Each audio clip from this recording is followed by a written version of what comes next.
अगर फिट होने की बात आए तो हर कोई सिर्फ और सिर्फ प्रोटीन, कार्बोहाइड्रेट्स और फैट्स के बारे में बात करता है, लेकिन मसल को फुलाने के लिए, हाइट को बढ़ाने के लिए और सिंपली ग्रो होने के लिए हर कोई माइक्रोन्यूट्रिएंट्स के बारे में भूल जाता है, जिनमें विटामिन और मिनरल्स आते हैं। कोई इन्फ्लुएंसर तुम्हें माइक्रोन्यूट्रिएंट्स के बारे में इसलिए नहीं बताना चाहता क्योंकि ये चीज बहुत बोरिंग है, और कोई भी सोशल मीडिया पर तो तुम्हें बोर करने नहीं आया। इसलिए मैं तुम्हें आज माइक्रोन्यूट्रिएंट से वाकिफ करा रहा हूँ कि वो कितने ज्यादा इंपॉर्टेंट है अगर तुम हाइट बढ़ाना चाहते हो, ग्रो होना चाहते हो या फिर सिंपली फिट रहना चाहते हो, तो बहुत ज्यादा इंपॉर्टेंट है। और अगर तुम्हें लगता है कि तुम थोड़ी देर में ही बोर हो जाओगे या फिर वीडियो छोड़ के चले जाओगे, तो भाई अभी चले जाओ, क्योंकि ये वीडियो सिर्फ और सिर्फ उन लोगों के लिए बनी है जिन्हें जेन्युइनली इंफॉर्मेशन चाहिए। माइक्रोन्यूट्रिएंट्स ऐसे मॉलिक्यूल्स होते हैं जो तुम्हारी बॉडी में केमिकल रिएक्शन करवाते हैं, जिनमें हार्मोन एक्टिवेशन, सेल को डैमेज से प्रोटेक्ट करना, बोन्स को ये बताना कि कब कैसे किस तरह से ग्रो होना है, एंजाइम्स को शुरू करना, बहुत सारी चीजें।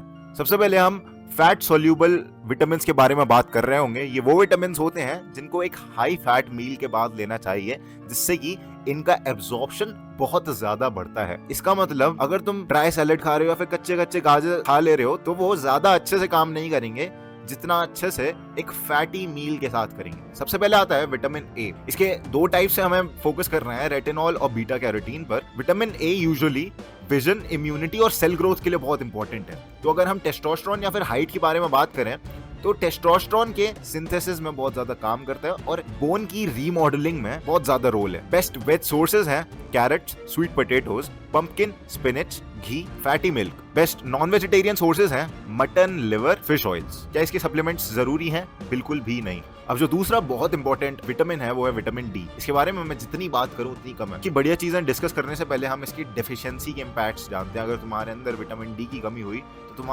कैसे होगे? सबसे पहले तुम्हारे अंदर होगा बोन बैक पेन, तुम्हें हर समय टायर्डनेस रहेगी, हर समय तुम्हारी बॉडी में कुछ ना कुछ पेन रहेगा। उसके बाद तुम्हारी इम्यूनिटी बहुत लो हो जाएगी, सर्दियों में तुम्हें जल्दी सर्दी लग जाएगी, डिप्रेशन होगा, बोन लॉस होगा, हेयर लॉस होगा, मसल में पेन रहेगा, वेट गेन ज्यादा हो सकता है, एंजाइटी, बीपी इश्यूज रह सकते हैं, कार्डियोवास्कुलर डिजीजेस रह सकते हैं, डायबिटीज लगने के ज्यादा चांस रह सकते हैं और तुम्हारा लो टेस्टोस्टेरोन हो सकता है। विटामिन डी हद से ज्यादा इंपॉर्टेंट है मेरे भाई। इसको अगर नहीं लिया तो समझ लो तुमने बीमारियों को इन्विटेशन दे दिया। बेस्ट फूड सोर्सेज मशरूम्स, जो कि सन में एक्सपोज करके जिनको उगाया जाता है। उसके बाद अच्छे खासे फोर्टिफाइड जो मिल्क रहते हैं जो कि विटामिन डी रिच होते हैं। उसके बाद नॉनवेज सोर्स है फैटी फिश और एग योक्स। के लिए लोग बोलते हैं कि भाई अगर तेरे को विटामिन डी चाहिए ना तो तू धूप में जाके बैठ जा। 10 से लेकर 2 बजे की जो धूप रहती है बहुत बढ़िया रहती है। लेकिन मेरे दोस्त, मैं तुम्हें एक बात बताता हूँ, विंटर्स में ऑलमोस्ट नॉर्दर्न प्लेन्स में तो धूप नहीं निकलती है। अगर तुम दिल्ली से, तो भाई भूल जाओ, तुम्हारे अंदर धूप के अलावा हर तरह का केमिकल घुसेगा अगर तुम बाहर बैठ गए तो इसलिए तुम्हें बाहर नहीं बैठना है, तुम्हें सप्लीमेंट्स लेने हैं। अगर तुम पहाड़ों पर पैदा हुए हो तो सनलाइट में बैठ सकते हो, लेकिन मैं तुम्हें सप्लीमेंट्स के लिए बहुत ज्यादा फोर्स करूंगा कि भाई ले लो। मिड डे की सनलाइट से तुम बचोगे, तुम्हारी स्किन भी खराब नहीं होगी। और इंडियन स्किन को ना आधा पौना घंटा ज्यादा लगता है विटामिन डी एब्जॉर्ब करने में, क्योंकि विटामिन डी बहुत सारे फैक्टर्स पर डिपेंड करता है। तुम्हारा एनवायरनमेंट कैसा है, कितनी रोशनी लिख रही है, तुम्हारी स्किन का कलर कैसा है, तुम कौन सी ज्योग्राफी पे हो, कितना ऑल्टीट्यूड है तुम्हारा, हर चीज पर विटामिन डी डिपेंड करता है। इसलिए मैं तुम्हें सजेस्ट करूंगा कि तुम इसका सप्लीमेंट ले लो। अब ये विटामिन कैसे लेना है, किस तरह से लेना है, उसके लिए पहला लिंक होगा डिस्क्रिप्शन में, जाकर देख लो। उसके बाद आते हैं विटामिन ई पर। ये भाई एंटीऑक्सीडेंट होता है, इसका बहुत प्रोटेक्टिव सा रोल होता है, तो तुम्हारे ऑक्सीडेटिव स्ट्रेस से तुम्हें बचाता है, तो इसके लिए बहुत इंपॉर्टेंट रहता है vitamin E. Best vegetarian sources हैं sunflower seeds, almonds, peanut oil, spinach. Best non veg source हैं एग योक्स एंड फिश। क्या सप्लीमेंट जरूरी है? बिल्कुल नहीं। उसके बाद आता है विटामिन के। इसमें K1 और K2 होते हैं। K1 यूजुअली ब्लड क्लॉटिंग में काम आता है और K2 जिसमें हमें ज्यादा फोकस देना है वो होता है बोन डेंसिटी में। अगर हम हाइट के बारे में बात करें तो K2 कैल्शियम को बोन्स में घुसवाता है, आर्टरी से निकलवाता है। बेसिकली ये विटामिन डी के साथ काम करता है। तो जब भी तुम K2 लो तो तुम विटामिन डी के साथ ये सप्लीमेंट ले सकते हो। वरना अगर तुम्हें फूड सोर्सेज जानने तो बेस्ट वेज सोर्स हैं चीज, कर्ड, फर्मेंटेड फूड, सरसों, स्पिनच। नॉन वेज सोर्स हैं chicken, liver, egg yolk. Supplement necessary है, ले सकते हो। अब हम जानते हैं वाटर सोल्यूबल सप्लीमेंट्स के बारे में।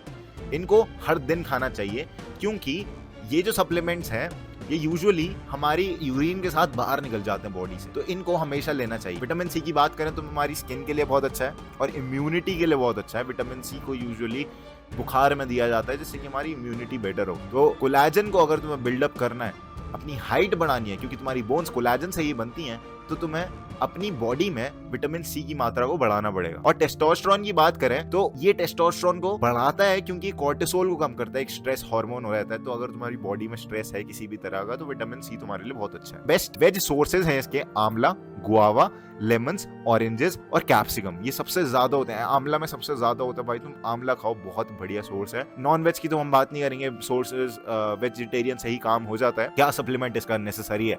आजकल तुम देखोगे ऑलमोस्ट हर इन्फ्लुएंसर तुम्हें कह रहा है कि विटामिन सी की गोली खाओ, बहुत बढ़िया होगी। लेकिन मेरे भाई, हम भारत में रह रहे हैं, हम भारत में ना इतनी सारी चीजें मिल जाती है विटामिन सी की कि हमें इसकी जरूरत नहीं पड़ती।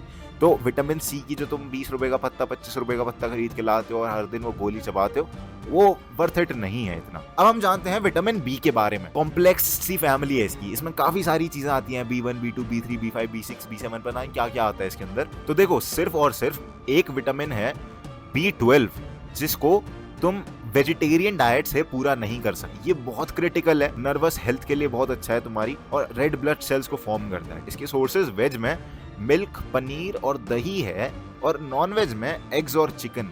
लेकिन प्लांट्स में ये बिल्कुल भी नहीं पाया जाता। तो अगर तुम डेयरी बिल्कुल ही नहीं लेते हो, ज्यादा डेयरी नहीं लेते हो, तो तुम्हें इसे सप्लीमेंट करना पड़ेगा। B12 बहुत ज्यादा जरूरी है। उसके बाद आता है B6। ये एक और दूसरा बहुत इंपॉर्टेंट विटामिन है जो कि टेस्टोस्टेरोन बूस्टर का काम करता है। इसमें बनानास और चने आते हैं। 2 अगर तुम दिन के बनाना खाओगे वो बहुत है। और इसमें बेस्ट नॉन वेज सोर्स हैं चिकन और फिश। उसके बाद अगला एक और टेस्टोस्टेरोन बूस्टर है, वो है B5। बेस्ट वेज सोर्सेज हैं स्वीट पोटैटोज, दाल, और बेस्ट नॉन वेजिटेरियन सोर्सेज हैं चिकन और एग्स। अब बाकी जो विटामिन है B1, B2, B3, B7, B9, ये सब तुम्हारी यूजुअली डाइट से पूरे हो जाते हैं। अगर तुम्हें हेयर की ग्रोथ अच्छी करनी है, अगर तुम्हारा हेयर वगैरह खराब है, तो भाई बी कॉम्प्लेक्स करके टैबलेट्स आती हैं वो ले लिया करो, या फिर बायोटिन करके आती है, B7 होता है जिसमें विटामिन, वो तुम्हारे लिए बेस्ट है। तो उससे तुम्हारी हेयर की हेल्थ भी अच्छी हो जाएगी अगर तुम्हारे बाल झड़ रहे हैं इनकेस। देखो, जब भी तुम विटामिन बी ले रहे हो, तुम कभी भी इनको चाय या फिर कॉफी के साथ मत लेना। एटलीस्ट 45 मिनट्स तुम वेट कर लेना अगर तुमने चाय वाय पी हो, उसके बाद खाना खाना। क्योंकि अगर तुमने खा लिया तो भाई ये एंटी न्यूट्रिएंट का काम करते हैं और इसको एब्जॉर्ब नहीं होने देते। विटामिन B12 की एक रियलिटी बताऊं तो अगर तुम एक इंडियन हो, तुम B12 डेफिशिएंट होगे, बहुत बहुत ज्यादा चांसेस हैं। और इसके कारण तुम थोड़ा वीक फील कर सकते हो और तुम्हारे ब्रेन फॉग रहेगा। तुम कुछ भी चीज याद करने की कोशिश करोगे, अपने ब्रेन को हाई कैपेसिटी पे चलाने की कोशिश करोगे, नहीं चलेगा। एंड यही रीजन है तुम पेपर में स्कोर नहीं कर पा रहे हो। इट्स नॉट अबाउट कि तुम इंटेलिजेंट पैदा हुए थे या नहीं हुए थे, इट्स अबाउट कि तुम कितने अच्छे विटामिन खा रहे हो, कितने अच्छे मिनरल्स खा रहे हो। बिकॉज जैसा तुम खाओगे वैसा तुम बनोगे। वेल, वीडियो काफी लंबी हो गई थी, तो मैंने सोचा मिनरल्स वाला पार्ट हम अगली वीडियो में कवर करेंगे। नेक्स्ट वीडियो के लिए उत्तीर्ण रहना, क्योंकि अगली वीडियो में मैं ढंग से बताऊंगा कि भाई मिनरल्स कितने ज्यादा इंपॉर्टेंट होते हैं। तुमने कैल्शियम, मैग्नीशियम वगैरह का नाम सुना होगा, तो उसके बारे में बात करेंगे। तो that is for the next video. तब तक के लिए ग्राइंड सेट करते रहो, माइंड से तुम्हारा बदल ही रहा हूं मैं जान। The information presented in this video was for educational and informational purposes only and should not be considered as a medical advice. Always consult a qualified health care professional for medical concerns.